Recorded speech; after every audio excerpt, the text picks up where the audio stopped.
Une scène de ménage qui tourne au drame. Dans la nuit du 29 au 30 juillet 2016, Dame Léonida connaît une dispute avec son époux. Le ton monte, l'altercation devient vive.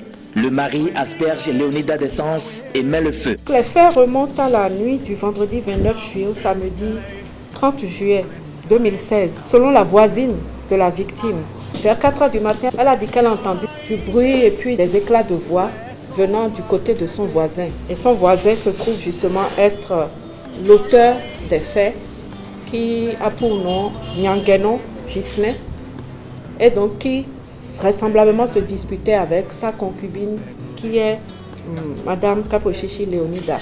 Elle a entendu la victime qui criait son nom et qui l'appelait au secours. Elle a ouvert sa porte. Elle a vu sa voisine en feu. Ce qu'il est revenu des déclarations que la victime a faites avant de perdre connaissance, il aurait voulu avoir des rapports sexuels avec elle et qu'elle n'aurait pas voulu.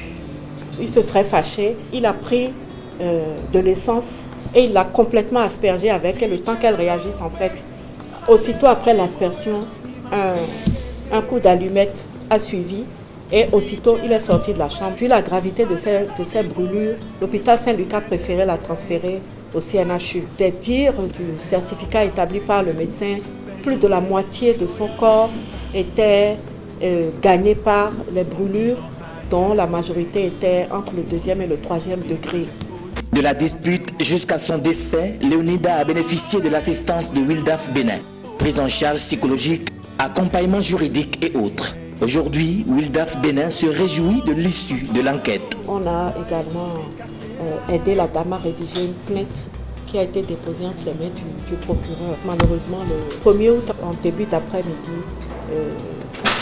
la dame est décédée en laissant un enfant, un petit garçon de moins de 1 an. Sa mère a pu joindre l'auteur des faits par téléphone. Il n'a pas voulu porter assistance, bon, il est resté dans la clandestinité.